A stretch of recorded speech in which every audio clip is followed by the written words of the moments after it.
You have a related piece that I wanted to ask you about. This one is called Exclusive. Israeli military censor bans reporting on these 8 subjects. The highly unusual English language order for the Gaza war breaks from the secretive and informal way IDF censorship normally works. So tell us about how this censorship normally works, and then we'll get into the actual taboo areas, and we can even read them off of the sheet that they provided. Yeah, well, talking to a lot of reporters who've lived and worked in Israel, both Israeli citizens and foreign reporters. Again, it's not like, for the most part, it's not like the Israeli military censor is running. You send it off every article, you send it off to them, and they're running strike throughs with red pen. Although, to be clear, sometimes they do that. But far more common is a self-censorship of reporters who've been working in the country for a long time.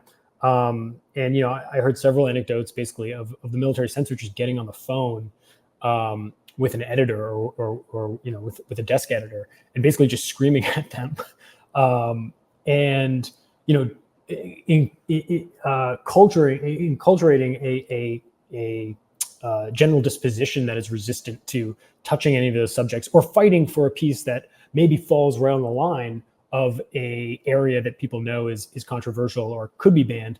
But you ask yourself, you're a decade, 2 decades long reporter. You know where those lines are. Are you going to fight? Are you going to fight every time? Are you going to get the Israeli military censor involved and trying to harass you and get you booted, or keep your job?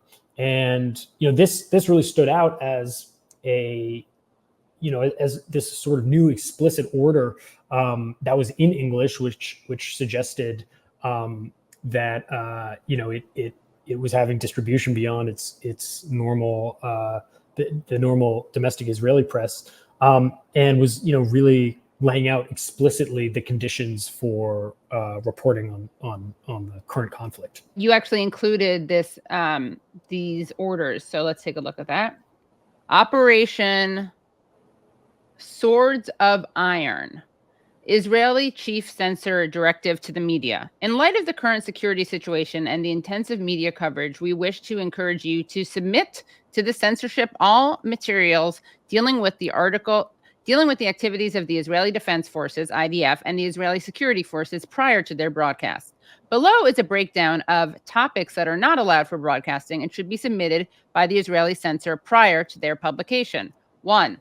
Hostages, personal details, any posts that they held, medical situation, Israeli negotiation positions, and any details concerning the negotiation for their release. 2. Operational details, order of battle of the security forces and their location assembly areas, troop movements, operational plans, and covert operation.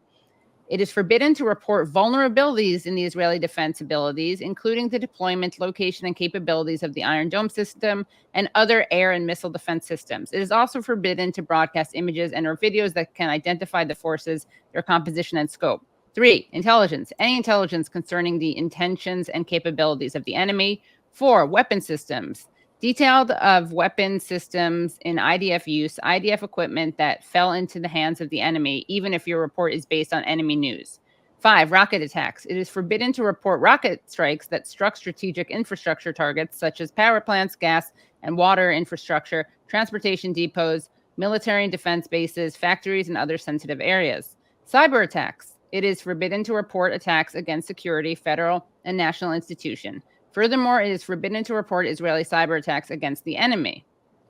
7. Visit by senior officials. During the course of their visit in the combat zone, it is forbidden to report the presence of senior officials such as the Prime Minister, the Minister of Defense, the Chief of Staff, ministers, members of Knesset, and other senior officials.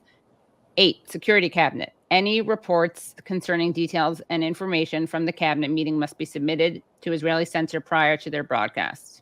That really covers most of what's happening. These are not things that are going to necessarily be, like fully banned, but there are things that the IDF wants to be able to, tightly control. And again, it's it's really fascinating thinking about like the security cabinet, for example, where you have a somewhat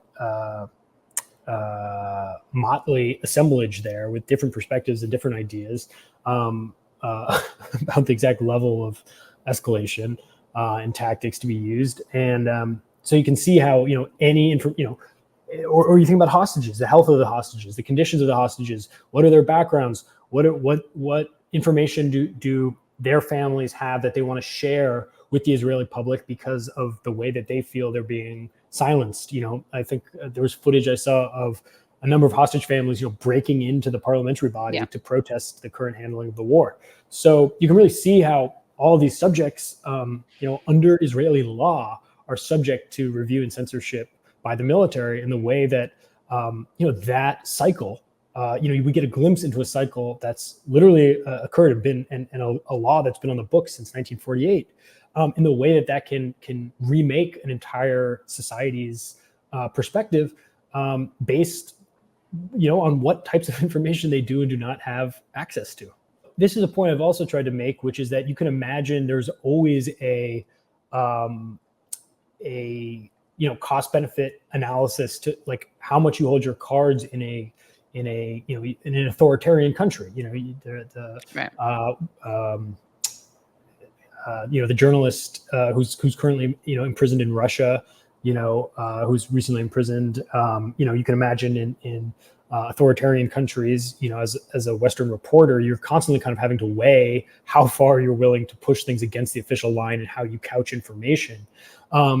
But you would also imagine that there'd be more discussion in the U.S. press about those challenges were it a non-allied country, and it's very unprecedented for Americans to be operating in a country like this that has such a bizarre and unique relationship with the United States, where at once it is celebrated as an ally while simultaneously often acting directly against U.S. foreign policy interests. So I think it's a hard balancing act, but I also think there are some great reporters who you can see push that balance and have created innovative ways. I think 972 has created some really innovative ways to try to, report on the censor. They publish every year. They basically file a Freedom of Information Act trying to publish information about the scope of censorship.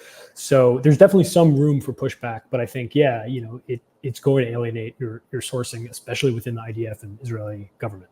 And it's just something that every journalist should be talking about this, so that Americans know or any country knows, citizens of any country knows that when they're reading their coverage of Israel, it's already like de facto, by default, censored by Israel.